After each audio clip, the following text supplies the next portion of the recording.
Many of you have been undone. You've been brought undone. A lot of the cause of this has been yourself and your lackadaisical approach to life, thinking that the person that you've met is possibly the same as you. They will be the same as you. They will mirror you at the start.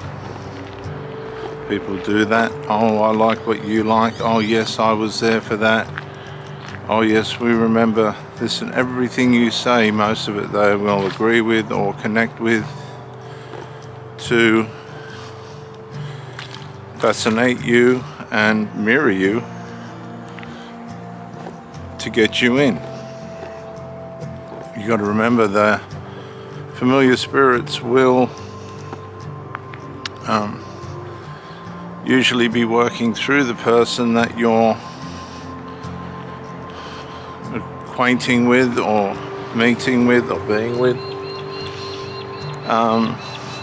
and they will influence the person in a way in which they'll know things that there is no way, rational way, that they should know what they know and have the answers that they have relative to the things that you bring up and the things that the conversation has within it. They'll know. They'll know how to answer. They'll know how to what content to make, what subjects to talk about. Everything will just seem to match what will keep you interested and fascinated and intrigued with this person. This is how the love bomb phase of a relationship works, if we want to speak in terms of narcissism or these types of vocabularies. Once you've been intrigued and fascinated and the sex is acceptable and all the rest of it, possibly better than what you thought it would be, or even if it's not, usually we'll find that there's a bond connected, and we try and build on that bond in a way in which we can get some satisfaction and possibly some peace and serenity and balance from an intimate relationship. Now, anybody can do this at the start. Anybody can turn up, put on a happy face, say what they think you want to hear, express themselves in a way in which they will presume you will find attractive and acceptable.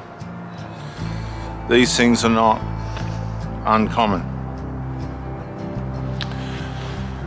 But as the relationship wears on, as things move further into time, as more time passes, this phase, this human instinctual phase, will begin to wane, will begin to disappear. The shiny new toy will lose its shine, and now we're faced with, do we want to look after this toy, or are we just going to throw it in the corner? And unfortunately,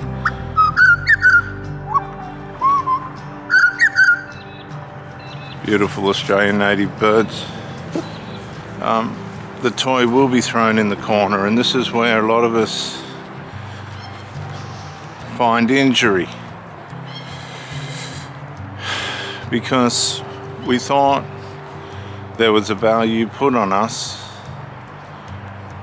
but it wasn't. It was a superficial, instinctual,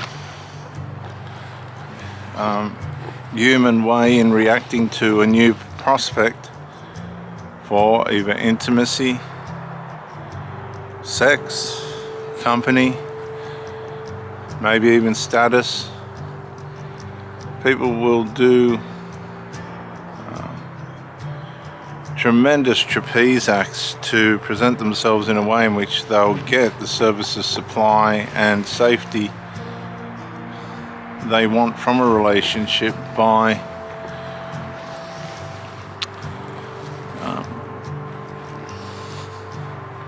reacting and performing in a way at the start of the relationship which gets your interest.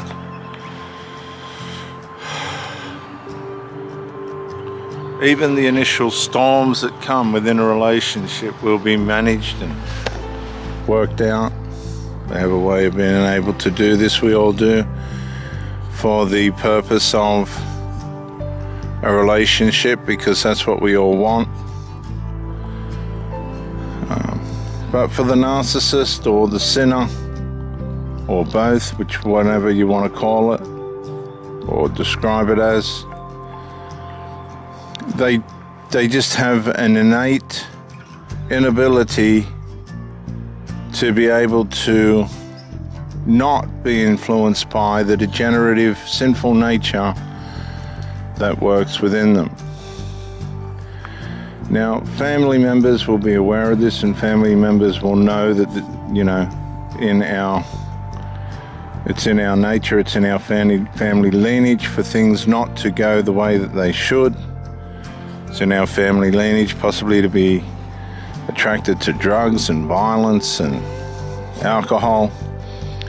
It's in our family lineage not to deal with things that we should and leave things unresolved for the sake of not treading on anyone's corns or making someone upset.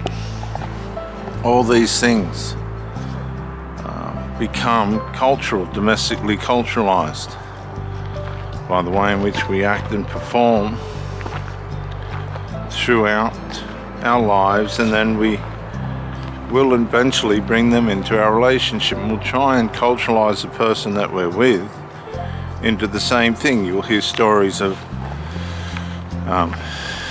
and I've had incidences as a minister where men have met women that have been on drugs and stuff. The next thing, the man visits and he's on drugs, and the next thing there's an overdose and a death.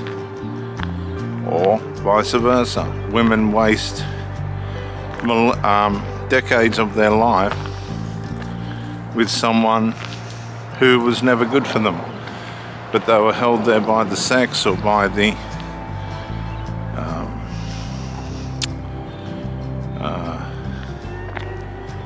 supply and services or whatever it was that they wanted, status, maybe safety, security, for decades, only to find at the end of it they were abused. Not necessarily sexually, but in other ways. Negligences and omissions and commissions that just were consistently unhealthy, an unhealthy way to live. This happens a lot. So we have to be careful to make sure that when we meet someone, we're not blindsided by these initial camouflages and presentations that people bring that disguise the inevitable drifting away of principle that will happen as the relationship wears on. You have to try and look underneath the surface and give yourself time to see under the surface, because people know how to hide their sinful nature. And it's the sinful nature, the evil sinful nature that we all have, that will, by determination, by creation, by nature, try and destroy not only ourselves, but anything that's good or positive that works around our lives. Bye for now.